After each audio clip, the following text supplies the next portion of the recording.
So Jason, it's just about 6:10. Let's go ahead and get started. I would agree.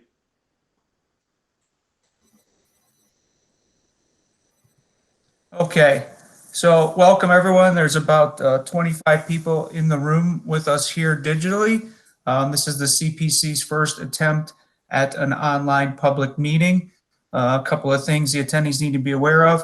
One, this is an official public record and it is being recorded.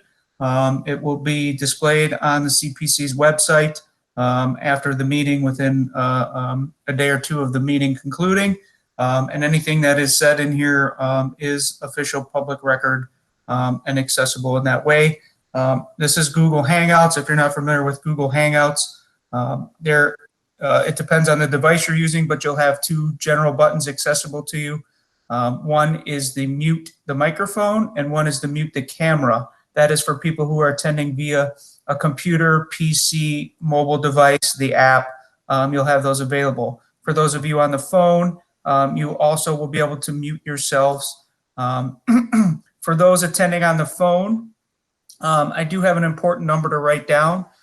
We also have a chat feature for people using the app and online. It is a chat box. The chat box is also recorded, so any comments you make in the chat box is also part of the official public record of the City of Cleveland and the Community Police Commission. Please write down this number for those of you who are attending simply via phone. This is the Community Engagement Coordinator's number. You can use that feature to text a message to her, and that number is 216-857-3114. And that is used during the public comment period, so I will give that out again before the public comment period. If you would like to send a question via text, the Community Engagement Coordinator will then read that to the Commission. So the agenda is fairly straightforward. You will be muted for the majority of the agenda until the public comment period, unless it is your turn to speak on the agenda and you are part of the Commission. So in the beginning, the Commission will speak and give updates about their work. And then at the conclusion of that portion, which I don't imagine will take, will probably be around the 7 o'clock hour if we get that far, we will open it up for public comment. So I will again go over the ground rules for public comment, how to submit a question, and anyone who wants to engage with the Commission will be giving an opportunity to do so. And again, I ask that you please be patient with us. This is our first attempt at a digital meeting, so we may experience a few technical difficulties throughout. All right. Jason, you were short one number. Okay, I'll give that number again. It's 216-857-3114. If you're having trouble reaching through some other way, that is a direct text message to our Community Engagement Coordinator. For those of you specifically who are on the phone, everyone else can again enter a comment into the chat feature on your PC or your app, your text chat box, and we see that here and monitor it, particularly when it comes to the community comment period. We'll go over that again as we get there. So with that being said, welcome everybody. Thank you for being here, and I'm going to go ahead and turn this over to the CPC co-chairs. So good evening, everyone. Thank you for coming. It's our first attempt at doing this virtually. We've had a number of things that we've been working on going forward since the last meeting. I wanted to do a thing here, since we don't have the visual board here for everyone. If all the commissioners who are on the line, if we can sort of do a roll call and everyone state your name as a commissioner, so that we know what commissioners are here at this time. I'll start with myself, Commissioner Jackson, co-chair. And the next will be, Harriet Hadley, Commissioner. okay. Next. All right. Frederick Knuckles, co-chair. Thank you. Next. Victoria Marion, Commissioner. Thank you. Next. Louis Katz, Commissioner. Thank you. Next. Gordon Friedman, Commissioner. Thank you. Next. Latoya Logan. Commissioner. Thank you. Next. Meg Testa, I'm a commissioner also. Thank you. Next.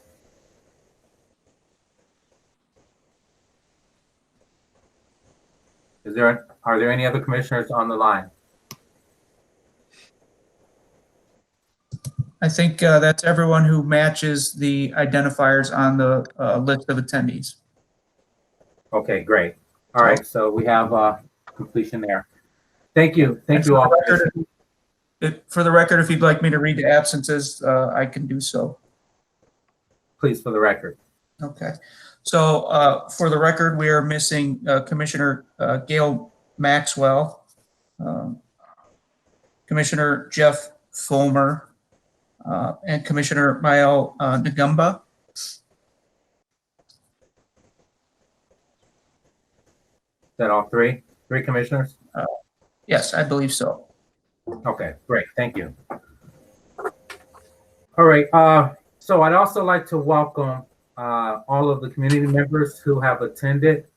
I know that we have a couple of members I saw from the Cleveland Police Monitoring Team, Charles C. and Deputy Monitor Aisha Hardaway. Are there any other members from the monitoring team? Victor Ruiz is on as well. Thank you. Victor Ruiz. Thank you, sir. I also like to recognize members from the Cleveland Police Department. I saw Sergeant Mark Test here. Are you still here, sir? Yes, I'm here. Okay, thank you. Are there any other members from the Cleveland Division of Police? Okay, thank you. I also recognize Ms. Brenda Bickerstaff for the families of the fallen. Ms. Bickerstaff, are you still here?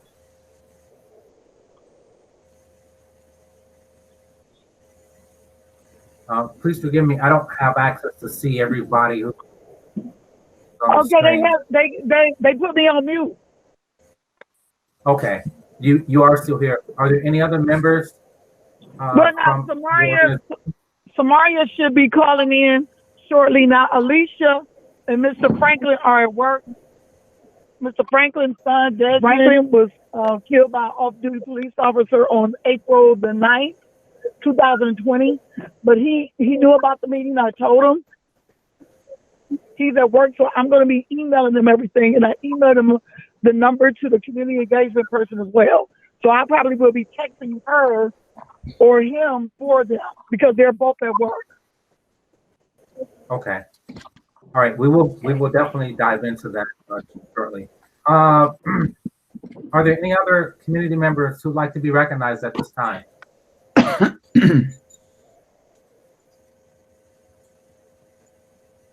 Okay. Having heard none, we'll go ahead and get started. First, again, I want to thank you all for attending. I do apologize for us having to meet this way. Hopefully we will be able to go to a more hybrid form in the very near future. But for now, we've agreed to go in this format.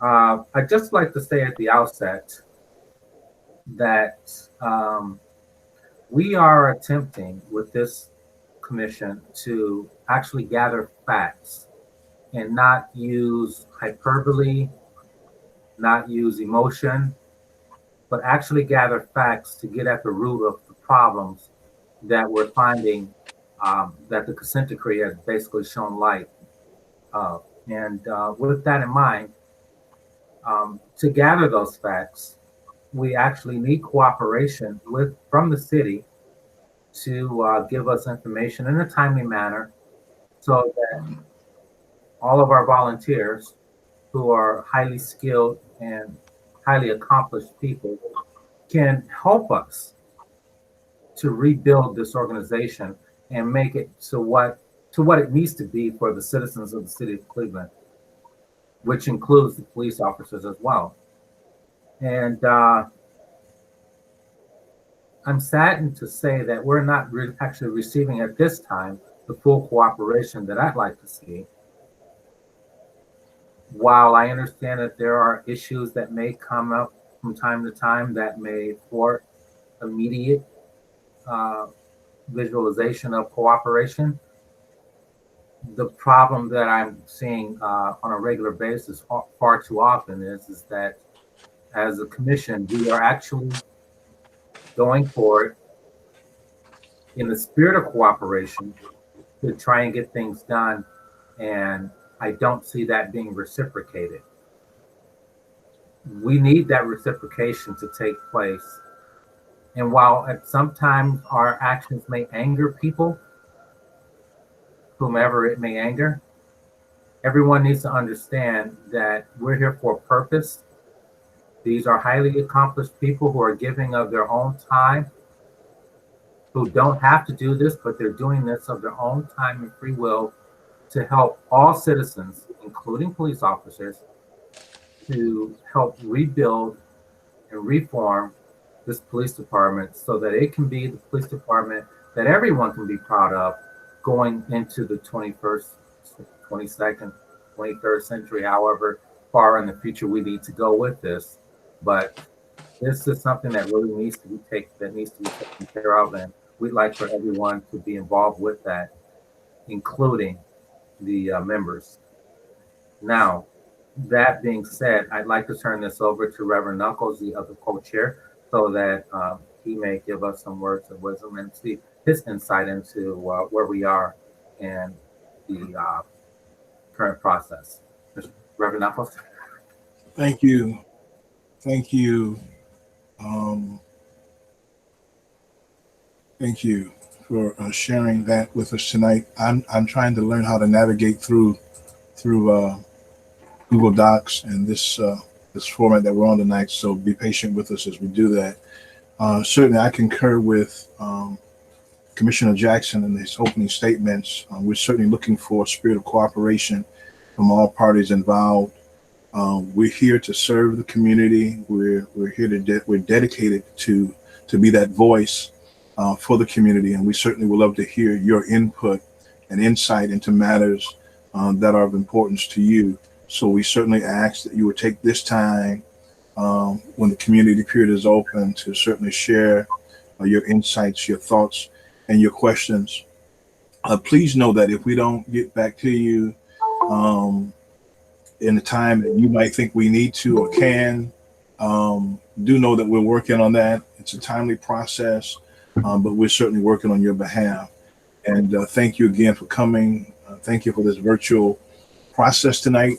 And I trust that we will have a good meeting tonight. Thank you, Commissioner Jackson. Okay. You're welcome, and thank you, Reverend Knuckles, Commissioner Knuckles. So going forward, we'd like to sort of just let everyone know what the commission has been working on. There are portions of the consent decree that we've been studying and looking at, and in trying to work in coordination with the CDP to ensure that the reform process works for everyone. As a result of those things and result of recent events, we've decided to take a look at some of the items, some of the policies rather, of the Cleveland Division of Police that bear further scrutiny for the reform process if we are to be successful as an organization, as a community, to get this done. So we have a number of work groups that have been formed and projects that we're working on.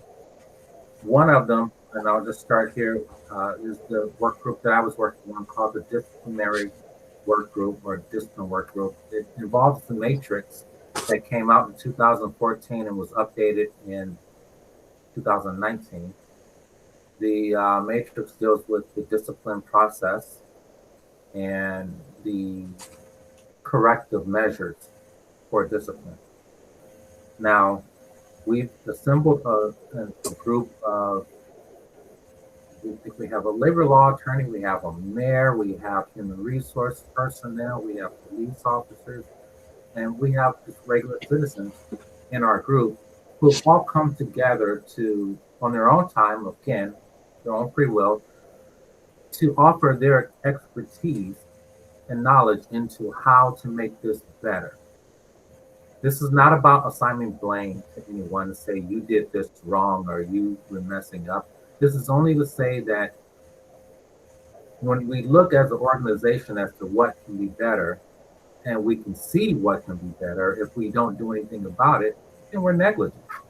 So in that regard, this is something we've known that can be better. We've looked at the monitoring team's focus group reports, which says that it can be better. We've looked at a number of other metrics that says that it can be better, and that's what we're working on, is to make it better. Like I said, there are a number of things within it, primarily the process for which a lot of citizens, as well as police officers, find it to be deficient. The process is being looked at, as well as the corrective measures, and we're going forward from there. That group works weekly, generally on Wednesday nights at 6 p.m. I believe we have another work group coming up on the 27th. And while we prefer if you've already been involved in the process, you come in. But even if you haven't, it's free to the public. You can come in at any time and be a part of the process. So with that, I will turn it over to the next group, which is Search and Seizure, which is chaired by Commissioner Gordon Freeman. Commissioner Freeman?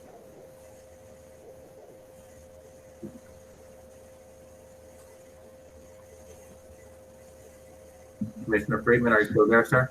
Gordon, you're still muted.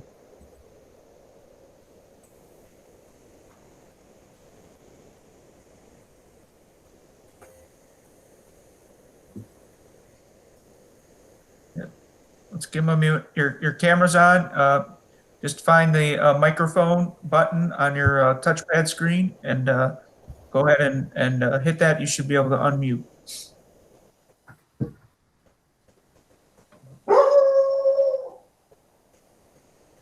Are you okay, Gordon?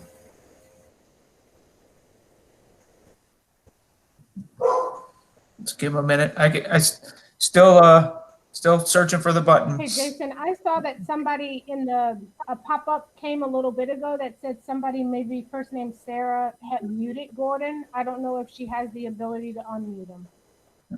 Unfortunately, in Hangouts, we can't unmute someone. We can only mute them. So we'll just give him a minute. He had this before.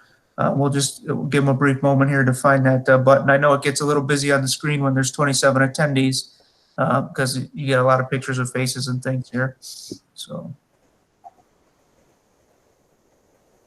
Gordon, there is a banner at the bottom of your screen.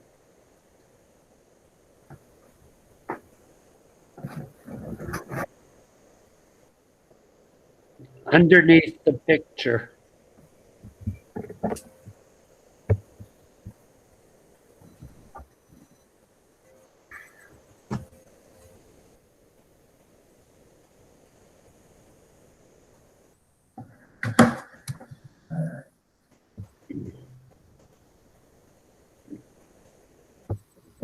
And we don't have him administratively muted, do we?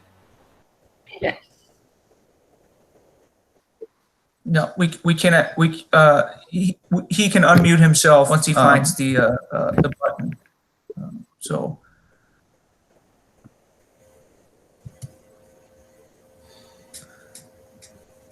Co-chairs, if you want to move on, I will sidebar with Gordon on the phone and see if I can. We'll go ahead and just move on from there.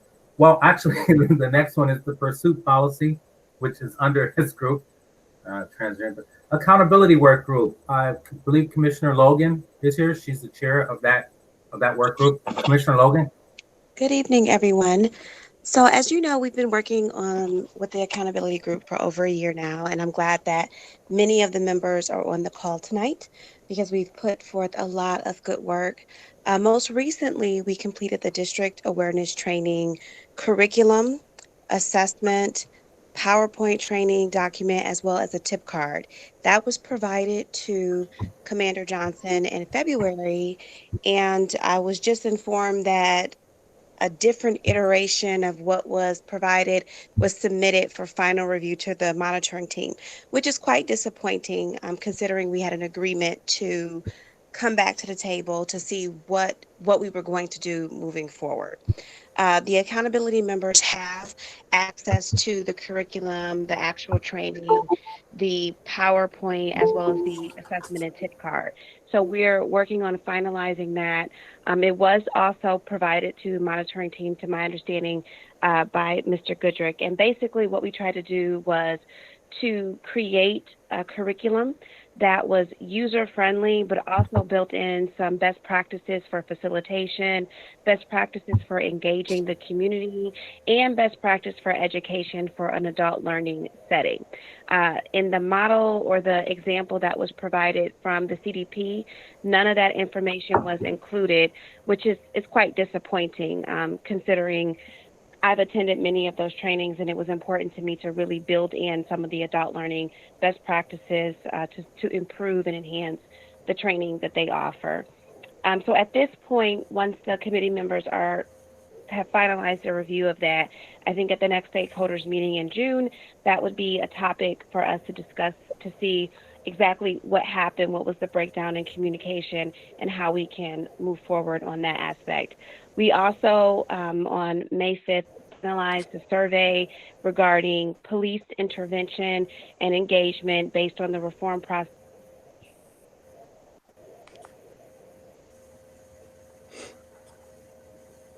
Gordon, you muted LaTanya.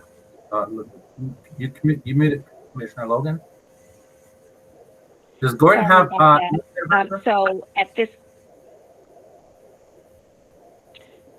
at this point, what we're doing is the surveys are in.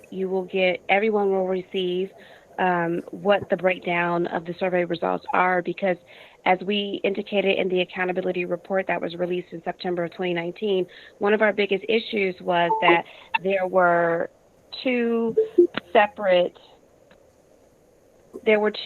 surveys submitted that were not identical in questioning. And so it's very difficult to conduct a linear survey where you're assessing for progress, perception, and change over time when the exact same survey is not administered over time. So what we're trying to capture with this survey is to see a point in time in 2020, how do citizens feel? And we identified citizens as individuals who live in Cleveland or work in Cleveland. How do they feel about police reform, their police interactions, engagements, and perceptions? The third step or component of the accountability committee is also looking at really providing a detailed, comprehensive report to the CDP that has evaluated each of the trainings that they have offered on the critical training topics identified in the consent decree, which would include bias-free, use of force, amongst others, to provide feedback on how to improve those trainings, improve the evaluation method, and in some cases actually implement an evaluation method, so that when we say we're doing a great job or we've made improvements, we have statistical data to rely on to support those statements. So we will resume meeting again probably in, I would say, July, because there's still some things that we need to work out. Those meeting times and dates will be posted on the website. And if you have any direct questions, you can always email me at logan@cle.cpc.org. Thank you.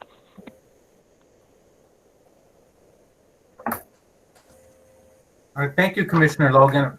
That was really informative, much appreciated. Thank you so much. Trying to hit the button here. I hope I got that right. So we went over the district awareness. Now, just to let you all know, I don't know if you can see me. I can't see myself on the screen here. There are a couple of other newer projects that the CPC is working on. Well, that will be starting here in June. One of them is called the Officer Wellness Committee, which will be headed up by Dr. Megan Testa. Dr. Testa, would you like to say few words, please?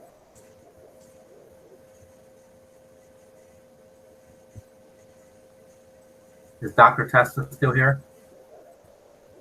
Sorry, I was also having difficulty finding the mute, but I think I found it. Can you hear me? Yes. Okay, so this is a work group that's going to get off the ground soon. I had recruited some colleagues to work on the work group right before this COVID situation hit, so it was sort of stalled. And the consent decree down, it's number 299. What it says is that CDP will implement an effective employee assistance program that provides officers ready access to the mental health and support resources necessary to facilitate effective and constitutional policing. So our group wants to focus 100% on officer wellness, divorced from discipline and divorced from sort of intervention of a problematic officer.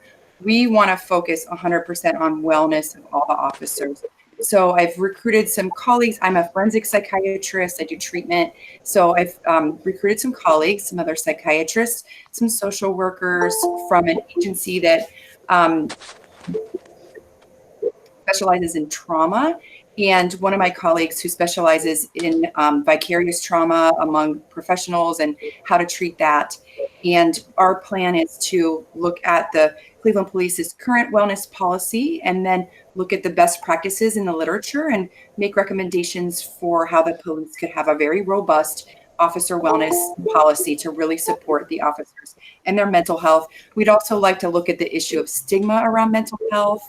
There's just so much stigma that it's hard to talk about wellness without first talking about stigma and how to get rid of that stigma. So we're going to look at those issues in this work group, and we're just going to get off the ground soon. I'm reconfirming commitments with people right now, and I welcome any input or involvement. Okay, great. I appreciate that. If you need any help, I'm I here. love that. Okay, great.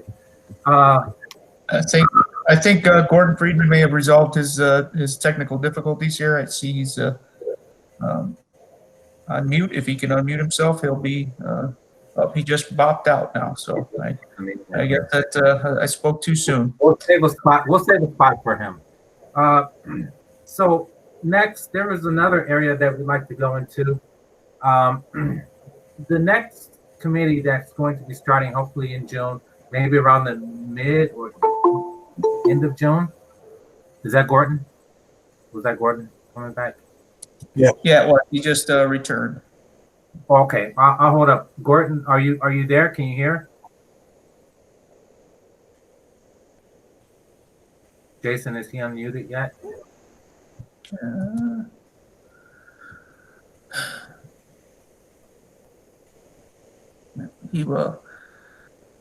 He had himself unmuted on the phone here, so let's see what.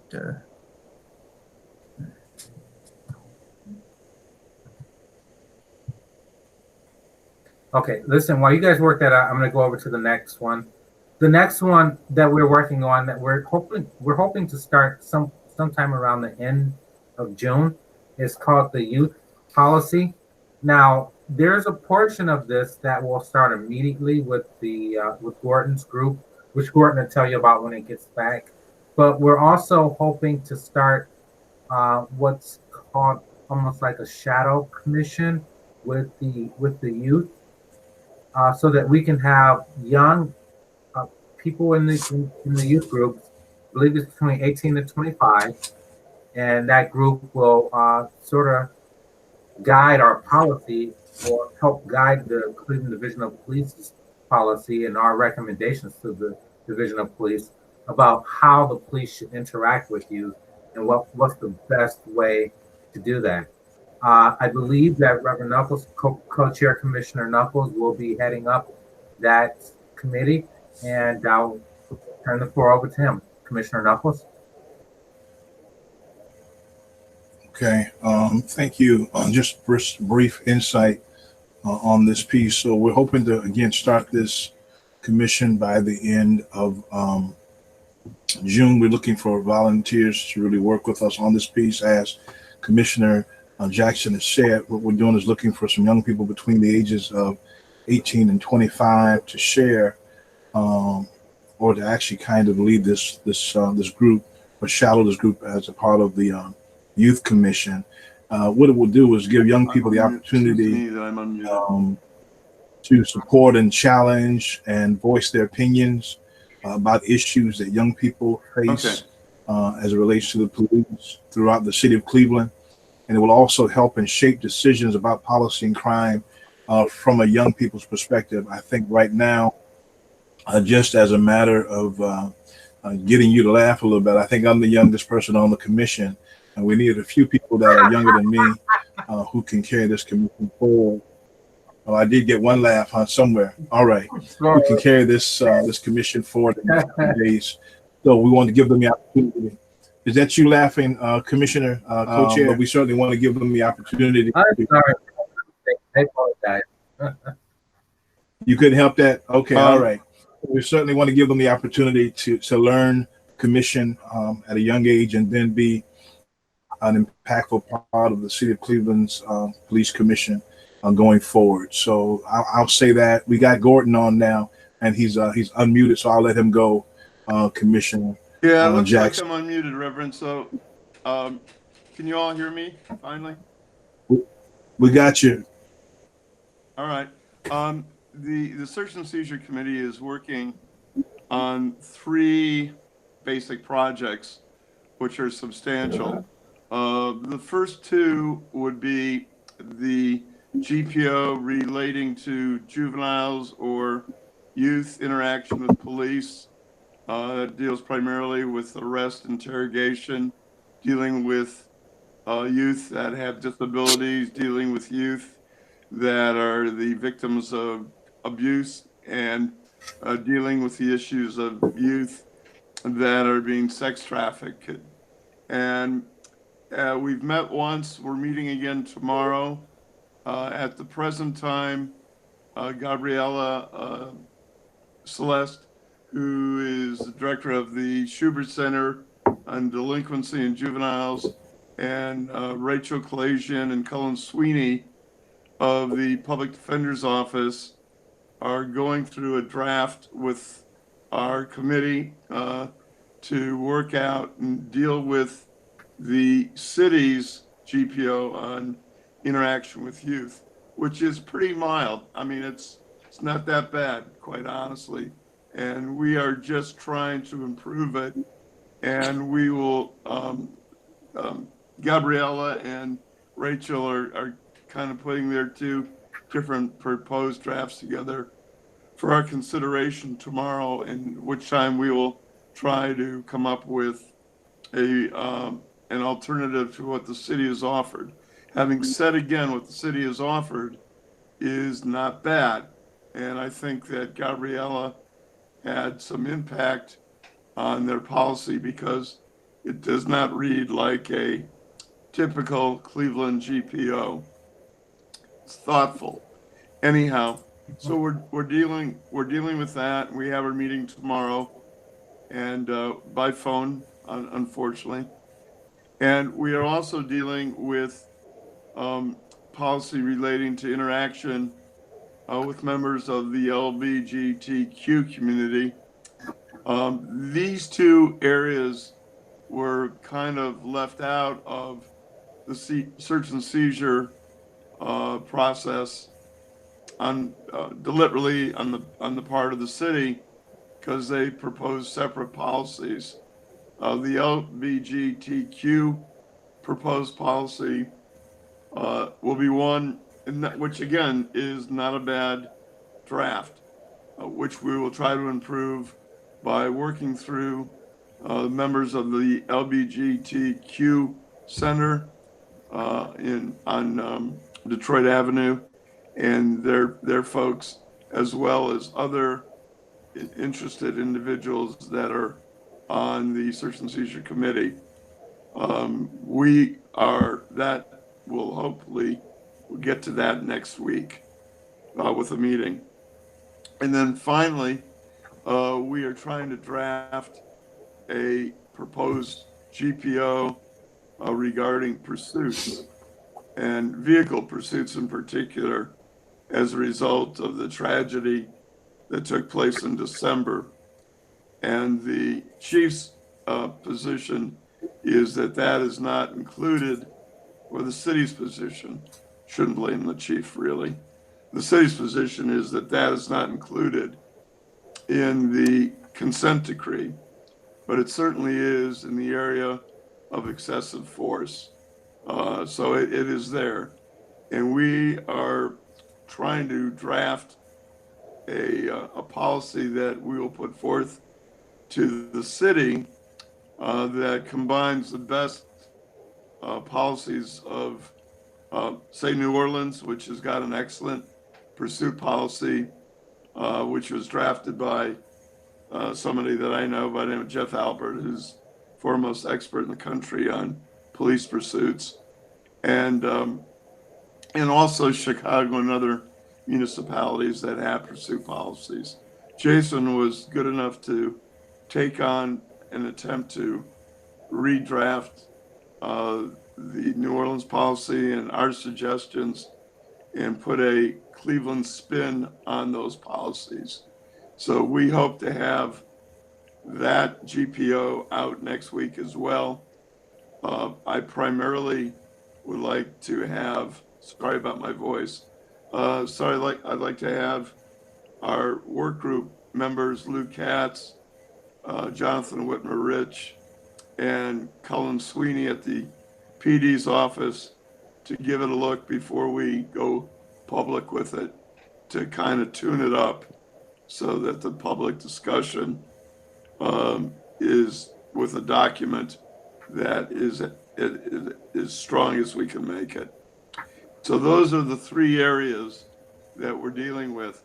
Obviously, the GPO on youth somehow blends into the youth policy and practice that Reverend Nichols has made reference to. But this has to do with immediacy and the interaction between a youth and the police as it relates to stopping, arresting, searching. We also include in our youth policy, I might add, a respect for juveniles' cell phones so that they're not taken in by the police and just searched. They need a warrant, basically. So that is what we're doing. We have a lot on our plate, which makes it all more fun and challenging. Okay, well, so Commissioner Gordon, you went through the youth interaction and transgender. Richard, call me Gordon.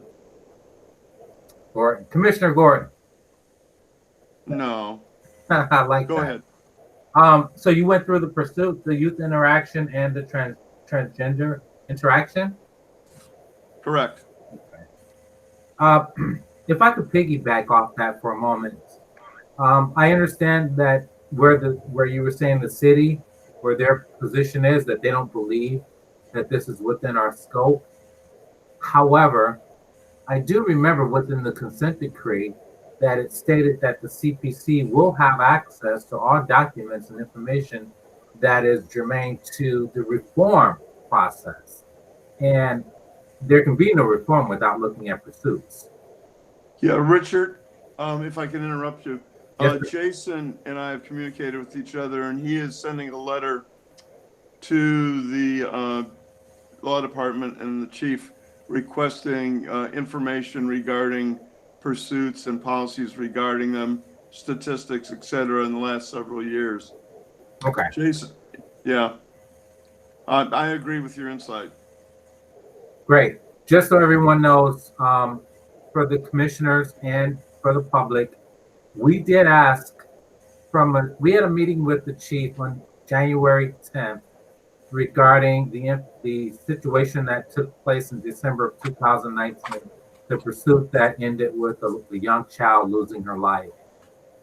We talked with the chief, and from that particular interaction, it was agreed by all parties that we would have a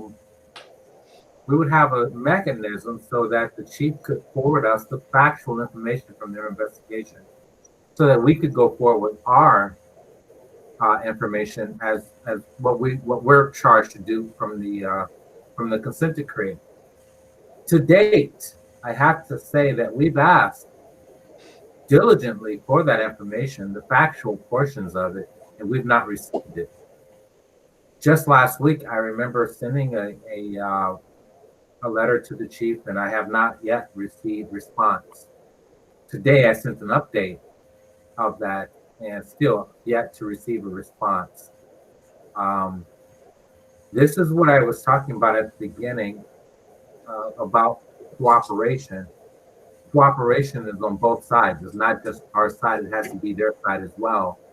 They have to cooperate with us if they have any true feelings of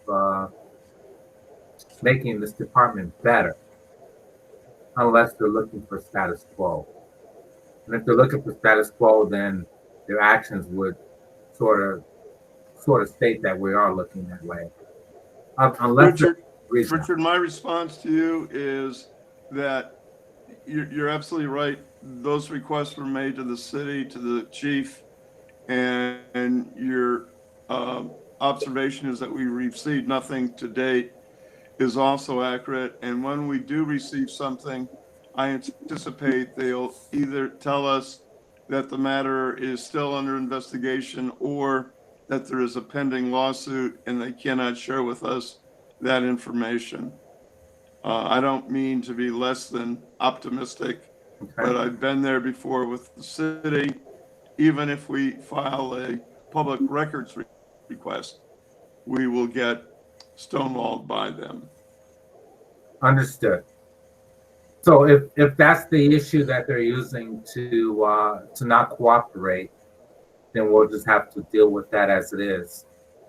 But that won't stop us from trying. We're going to continue on.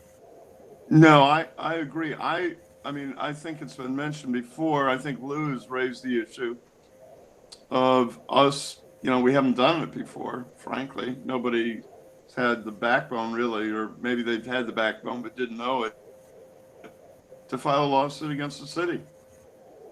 We're hoping not.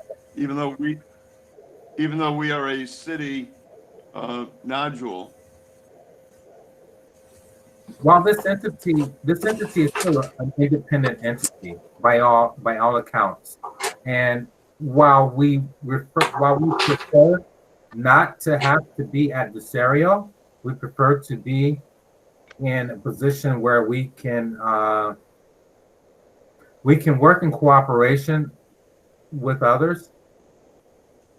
If it comes down to it, then we will have to file legal action if need be, because this information has to be brought forward in the spirit of transparency.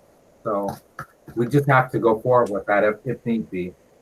But I did want to bring up a couple of other matters briefly, looking at the agenda.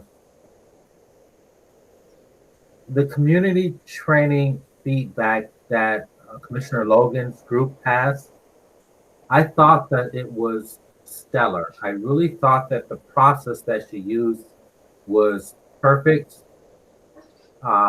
in using the the mechanism of the of using the I'm sorry, I'm stuck for words. It's been a very long day, if you'll excuse me. But she actually used a process that I think we all should use going forward with the other issues, all of the other committees. That it was a survey that she had built out for it to see where we are, and I believe that was of importance. I say that because there was something that we felt to tell the community in our last meeting that we actually had done within our organization, and that was a quantification of the Cleveland Police Monitoring Team's 7th semi-annual report. Now, I know that the monitoring team will have an 8th semi-annual report coming, but right now we actually did a quantification of the 7th to see where we are overall in the consent decree. And we scored every section of this semi-annual report as it relates to the consent decree and the division of police. And using that as a model to go forward to see where we are in all the other areas as it relates to the CPC, we found that there are a number of things that really still needs a lot of work. And that being said, the Pursuit Committee, as well as Search and Seizure, the Search and Seizure Committee, as well as having jurisdiction over pursuits and the transgender and youth interaction, those areas were very weak that need to be strengthened. Of course, the disciplinary process needs to be strengthened. And more importantly, we find that from the consent decree, the CPOP, the issue of CPOP, which we plan to actually bring back in September, that committee will reconvene in September, really needs a lot of work in order to strengthen that. What we're hoping to build overall is a police department that is not only responsive to the citizens, but actually share the views and the thoughts and the beliefs of the citizens of the city of Cleveland, so that we're all working in harmony.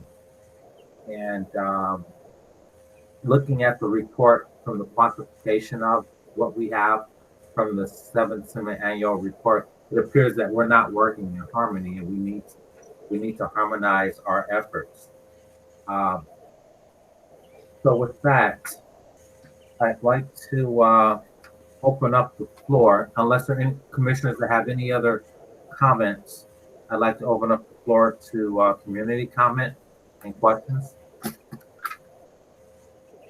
Hey, Richard, I'll give the commissioners a few minutes to respond with any new business here, and then I'll go over the ground rules for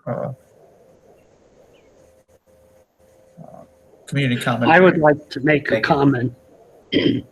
As Richard pointed out, he and Reverend Knuckles emailed Chief Williams a week ago and asked for an update on the homicide in East Cleveland, which occurred on December 20th,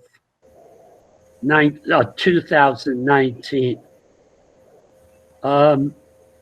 That homicide is directly related to the pursuit policy, which the city of Cleveland has redrafted and submitted to us. I think, as you indicated, Richard, we're prepared to cooperate with the police department. But if they won't cooperate with us and provide us with the information, we will either have to file lawsuits and go public seeking that information. I mean, they can't just sit here for 2 more years and hope that the consent decree goes away. These issues are the ones that prompted the consent decree and that have to change.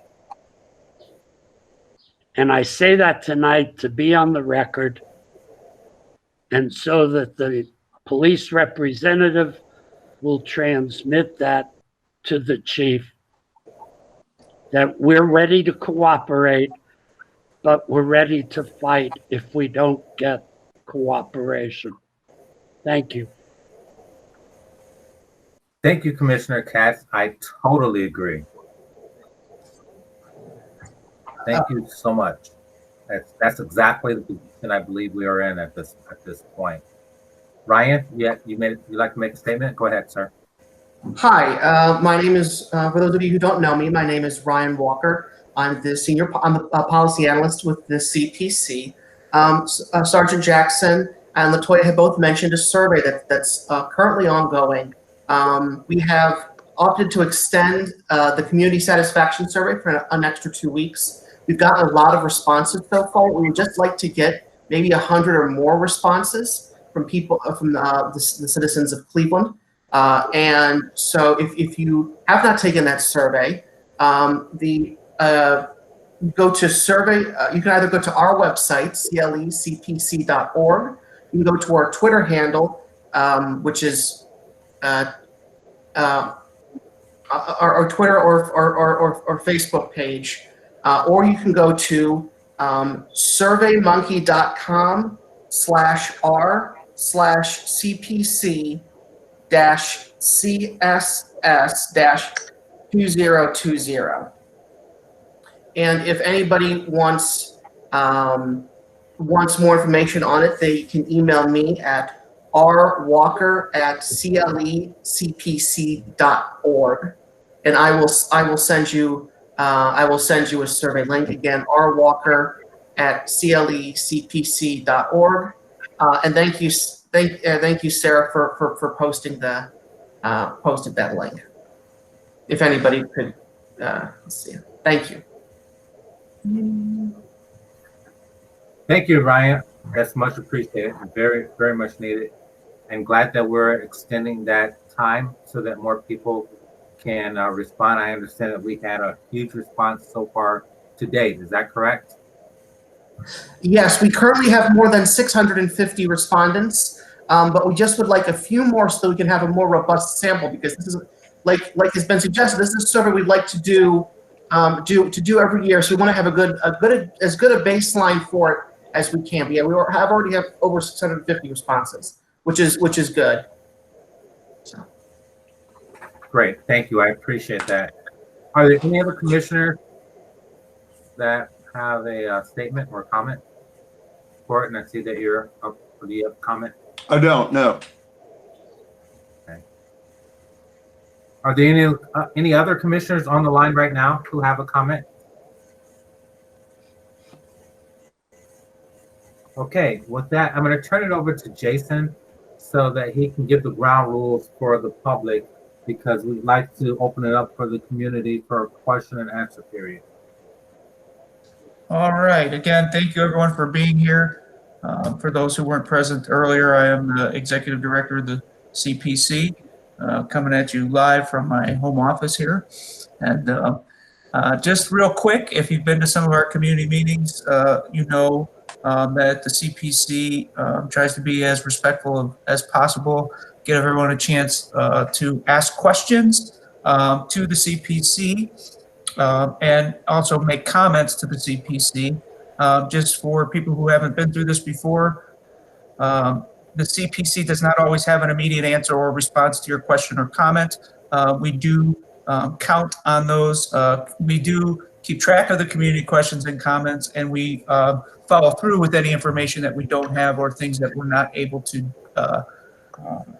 get through. For this particular session, I would ask that commissioners hold that until after the questions. If they keep notes what they'd like to respond to, we could then switch the floor back to the commission afterwards when we get to that point when the community has forwarded all the questions.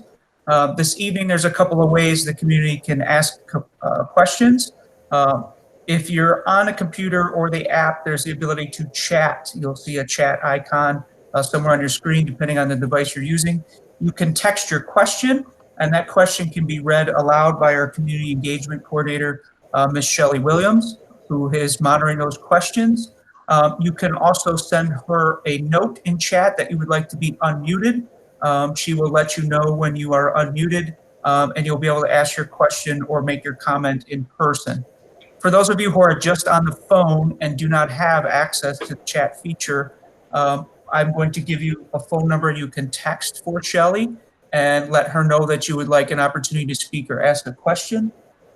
That number is 216-857-3114. 216-857-3114. And if you send her a text, you can ask to either be given an opportunity to speak, and she will let you know when that's appropriate, or you can text her your question and she will go ahead and ask that for you. Okay. So please keep it as usual, as short as possible, to be respectful of everybody's time, just so that we can get through everybody. And if you have already asked a question, you'll be queued to the back end again if you have a second or follow-up comment or question. Okay, so I'm going to turn it over to Shelley now to be able to run that. And again, commissioners, if you could hold your responses until after the period. Thank you. All right. Good evening, everyone. We actually had a question come in earlier from Ms. Rosie with MRAC. Rosie, are you still on chat with us? Yes, I am. Okay, would you like to go ahead and ask your question now? Yes, I wanted to ask Mr. Friedman if the Search and Seizure Committee was going to, if they were planning on addressing the seizure of individuals for mental health assessments, pink slipping people, and like probate warrants. I noticed it was not in the. Thank you.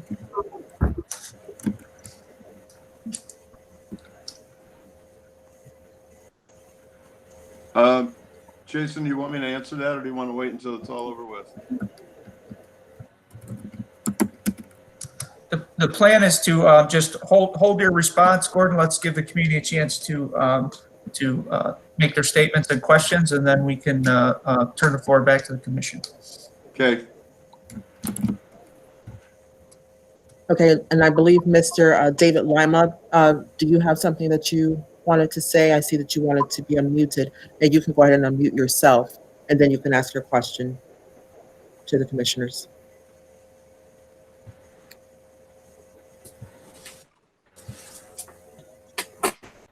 All set. Can you hear me? We can hear you, yes. Yeah. All right, great. Dave Lima, Surge, Showing Up for Racial Justice. Is the commission aware of the Cleveland Department of Police's application for and recent award of over $7 million from the Department of Justice for Operation Relentless Pursuit?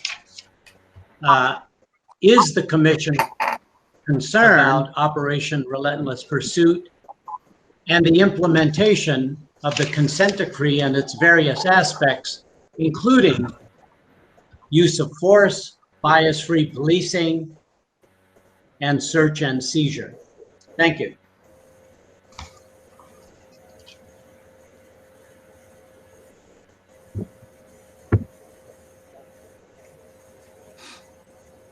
Okay, Gordon, did you want to tackle that question?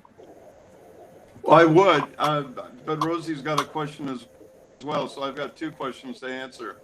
Okay, well, does anyone else want to tackle that question? To answer Dave's question, Dave, not aware of Operation Relentless Pursuit. I have to believe it comes from the Bar Justice Center, and would like to have more information regarding it. It does not surprise me. And I would appreciate any feedback you can give us on that bit of policy. $7 million for what it's going for. Not this time. Thank you so much. Thank you for your presence this evening. Dave, you're muted.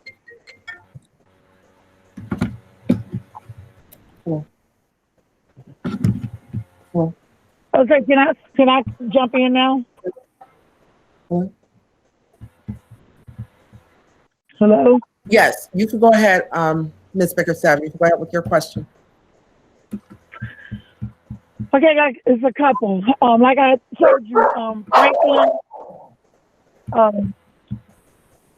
Mr. Franklin's son was killed by police April 9, 2020. Secondly, I was listening to the discussion where the commissioner emailed Chief Williams, and I'm also hearing from Sergeant Jackson that Chief Williams is not cooperating with the request. So feel, and I told you this before, that the families, we need to get in touch with him as well. Now, I agree with Mr. Katz. If they still don't cooperate, you should file a lawsuit. Now, getting back to Mr. Franklin is at work, so he's training someone. He's not able to get on the call. The issue that he has is that the off-duty police officer allegedly, in which we know it happened, shot his son. And the issue is he wants to see, I'm doing an investigation, I can't speak on it, but it's some things that they were not being transparent about. And I told him about the consent decree, so you have to understand he's new. Unfortunately, he's new in this. So he heard about the consent decree, but he's not familiar with it. So I'm giving him a copy so he can read it and go over it. My third issue is the consent decree, in my opinion, is vague and it is not strong enough and enforceable enough. Because these shootings are still happening. The police chases are still going on.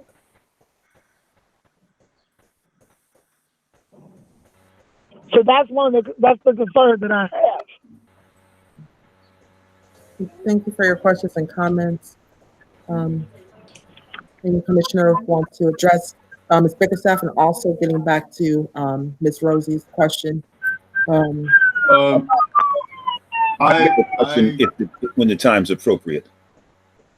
I agree with this Gordon Friedman speaking. I agree with Ms. Bickerstaff. I don't think the consent decree is particularly strong, but it's all we got at the moment, and we need to work with it.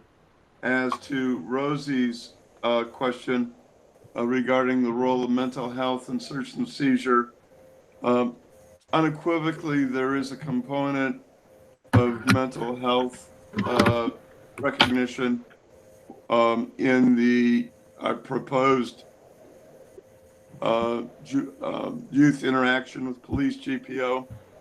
And in the search and seizure GPO, frankly, it probably could be a lot stronger than it is. But there is enough in it to require recognition of when somebody stops somebody, to recognize that somebody has a behavioral issue. It can be a lot stronger, but we fought for that, but it got watered down. I also would like to respond to Ms. Bickerstaff. The issue she raises about off-duty police officers' use of force certainly belongs within our purview. Somewhere in the search and seizure issue, Gordon, shouldn't this matter be considered? I'm sorry, Lou, what was the question? It has to do with off-duty police officers' use of deadly force. I don't think I think reference may have made to it, but it's certainly not a strong piece of the search and seizure GPO that got passed. We did not spend much time talking about off-duty police officers, though, as I understand it, according to the police, police are on 24/7, regardless if they're on duty or not. They still have the authority to carry their weapons as a police officer. So, to my mind, there's no such thing as an off-duty police officer. Okay. Well, there have been 2 off-duty officers working as security guards who have shot and killed 2 people in the last, I think, 16 months. Right. I agree. One at the bowling alley at Case Western campus. And the one in April. And right. And those are matters that belong somewhere within this body's consideration. I agree. Commissioner and Commissioner Freeman, we have a couple of questions that are on the floor. Mr. Dave Lima, you have a question or you have a response to Ms. Bickerstaff, and Monitor Charles C. has a question that he'd like to pose. Mr. Lima, would you like to go with your response?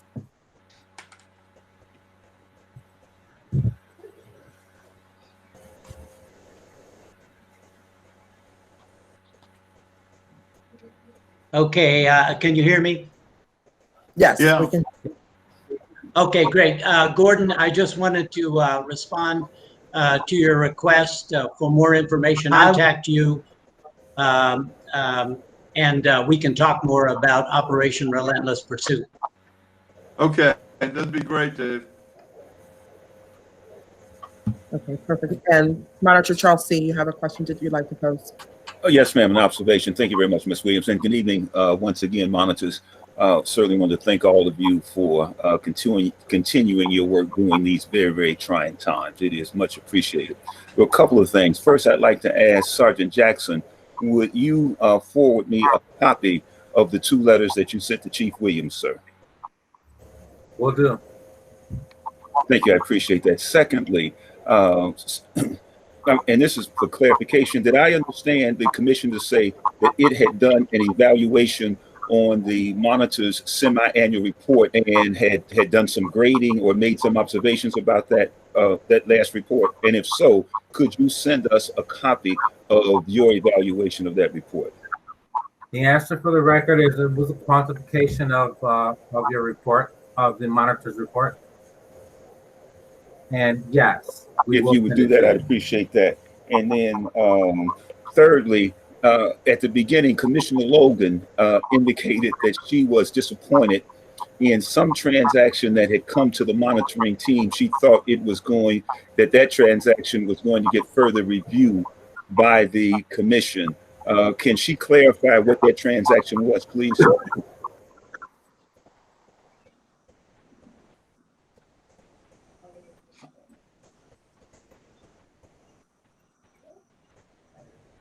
Commissioner Logan.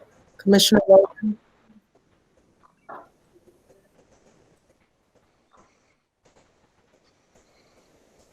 Commissioner Logan, are you still with us?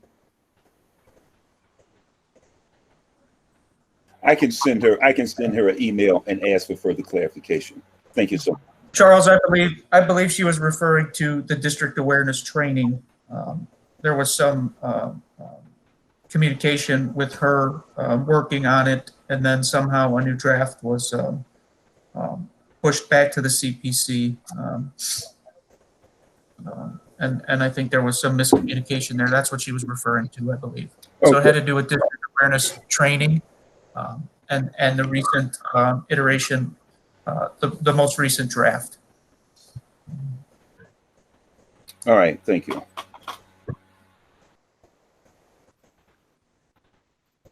That concludes my questions. Thank you very much. Okay, great. Thank you. Shelley, are there any other questions? I got another question. Ms. Bickerstaff, I believe there's one question. If Hetty, I mean, if you want me to wait, I can. Yeah, just 1 second. Miss Rosie has a question. She'd like to know the CPC. Can the CPC post their report regarding the monitoring team's last semi-annual report on their website so the public can read it? We absolutely will do that. And Ms. Bickerstaff, you can go with your question. Okay. Well, I want to, because I have access to Pacer. I am going to look on the court Pacer electronic filing, so I can look and see where we are with the consent decree. Because we did say, when we met Hassan, that we'd like it to stay longer than 2000 because the work is not done. And secondly,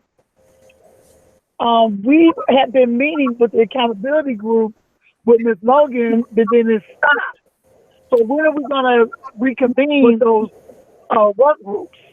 Because we are very interested to know, you know, what's gonna happen with the suggestions and the information that we've already made. I'll take that one, Miss Bickerstaff. What we're attempting to do is look at the quantification report that we did, our internal report, and see where the weaknesses are from what the consent decree built out to do, and what it actually did do as far as the grading goes in each component. What we're hoping to do is be able to have further conversations with the monitoring team as to where we believe, as the CPC believes, where we need to go further in this area, that area, or the other. You've identified the accountability section, which Commissioner Logan chairs, and within that section are a number of different areas that it encompasses, and all those different areas need to be solidified before we complete this consent decree. And I think that's what you're trying to get at, is to have we satisfied everything to complete the consent decree, and if not, how do we get it completed? That's our vision of how to get it completed. It's going from that point, looking at that as one of the metrics to get us there.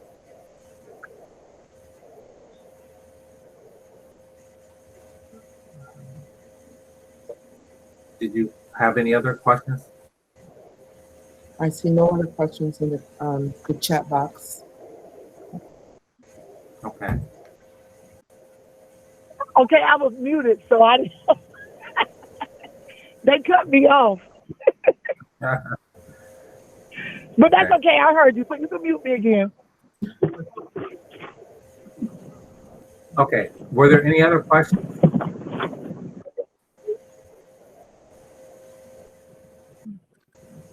Okay. If there are no other questions, are there any commissioners who'd like to have a comment before we adjourn?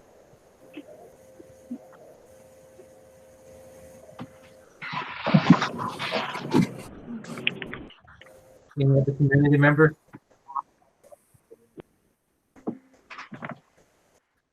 I had a question. All right. Well, before we adjourn, wait, go ahead.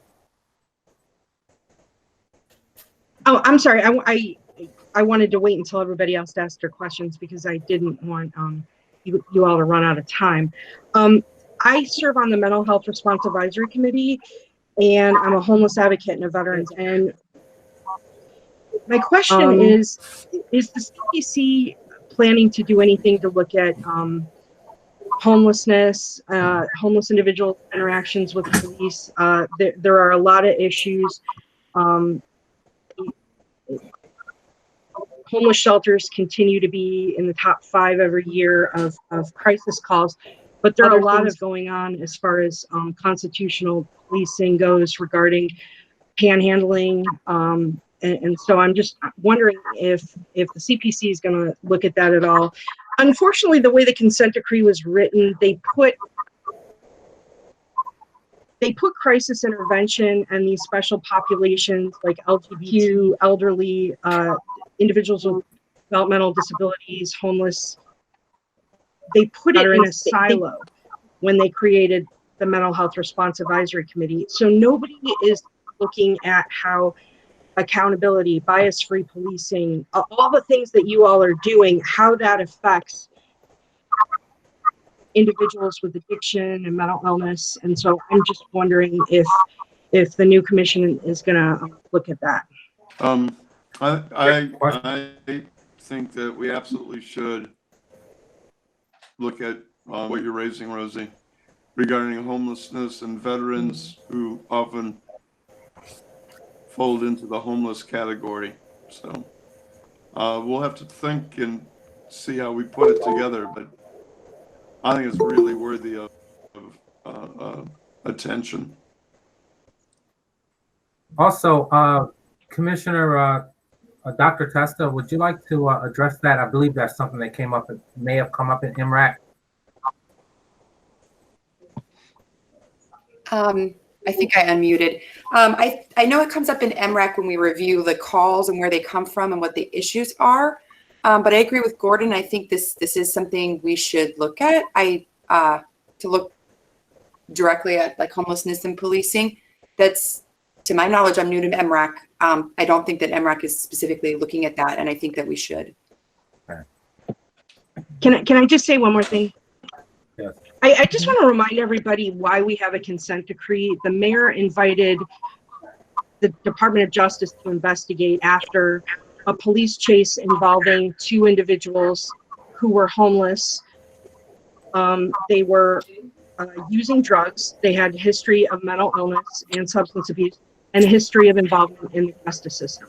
So I guess I can't understand why the city isn't looking at all those issues again, also with the pursuit. And with the pursuit in the past few months, I don't know if people keep track of what's going on around the country, but officers in other cities have been killed during police pursuits. At least 2 have been run over and killed when they were putting out stop sticks. So this can also be very dangerous for the officers, the pursuits, not just the community members. Well, you're talking, Rosie, you're preaching, at least the 1 or 2 of us, to the choir. I represented Tim Russell during litigation against the city in the 138 shot case. So, I mean, that is the reason why the city developed the pursuit policy that presently exists. Try to have an impact. It's inadequate, but more importantly, the training for officers involved in pursuit is a question of great concern.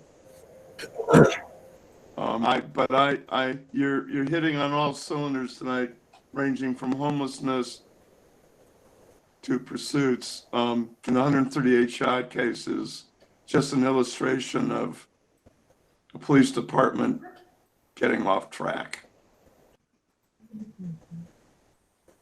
to say the least. Right. So,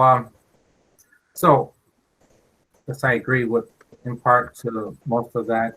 I understand definitely the reasoning why we have the consent decree, and hopefully we can use this consent decree to fix some of these problems. That being said, we've actually come to the end of our meeting. I'd like to thank everyone for attending. In closing, I did want to correct something that I said earlier. Ms. Bickerstaff, I know that I said that we would get into the issue of the shooting of April 9th. In this, I just wanted to let you know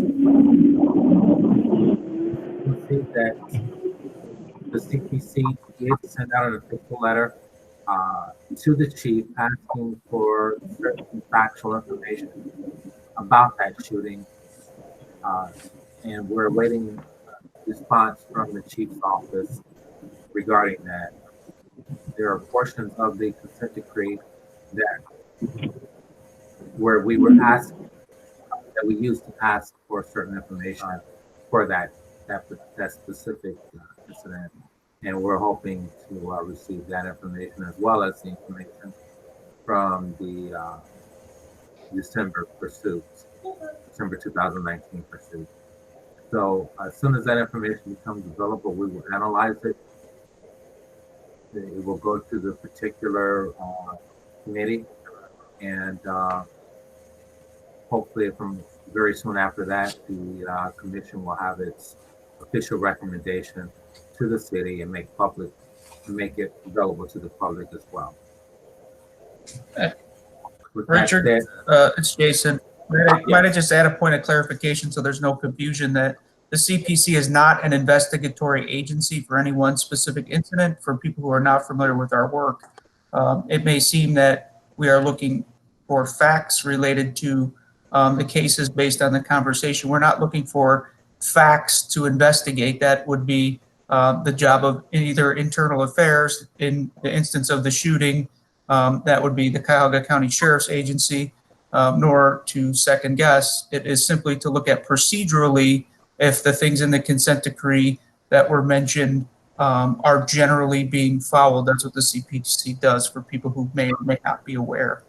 They're not a fact-finding or an investigatory board for a specific incident, like the pursuit that ended in the death or the shooting. I just want the public. Well, no, wait a minute. Let me jump in, Jason. I'm not asking because I'm doing the investigation on the case. So I'm familiar with the investigation. I'm talking about what in the consent decree. That's what I'm talking about. Right. So I just wanted to clarify. I just wanted to clarify for people who aren't aware, Ms. Bickerstaff. I know you follow us. This video is a public record, and there may be people who are watching who get the wrong impression on some of the conversation. Right. We are investigating. Jason. Okay. Jason, I'm obviously one of the people who don't understand. I raised this issue when you said the same thing, monthly meeting last Wednesday. Are incidents that occur in the city of Cleveland that relate to the policies that we are entitled to look into and communities want to be looked at.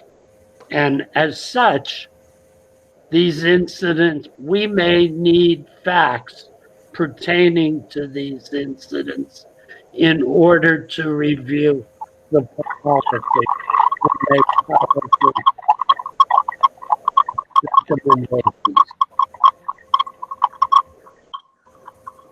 Okay, just so everyone understands, what Jason was saying was sort of housekeeping matters.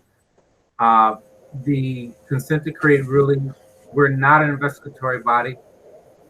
We're only looking to see that the policies that were put in place as a result of the consent decree are actually working to do the things that they were designed to do. If they are not, that's where we come in. We're actually looking for the facts to see if they are working or if they're not working. If they're not working, then that's where we take our steps for recommendations to make changes to get them working. So everyone is very aware of that. That's where the process begins and ends. It's an issue, it's fact, it's the recommendation. Period. The reason I brought it up is so that people don't send us complaints directly. That would be OPS or another organization. So that's the main point of clarity, because occasionally we get calls thinking that we do the complaint investigation or the fact finding. So I just wanted to be clear for people who aren't following us that we are not that organization. Right. So, are there any other comments, observations, or suggestions? Having heard none, I'd like to thank you all for attending our very first CPC virtual public meeting. I have to say that thank you, Richard. And I will hope to see you all at our next meeting, which we will give out notice in advance if it's going to be a virtual meeting or an actual in-person meeting or a hybrid. We'll let you know about that in advance. If there are any other questions that were not answered, send it to us in writing and we'll get it back to you in writing. With that said, everyone, please be safe. You're at home and safe travels and enjoy traveling from one place. Good night, everyone. Good night. Night. Good night, everyone. Good night. Great job.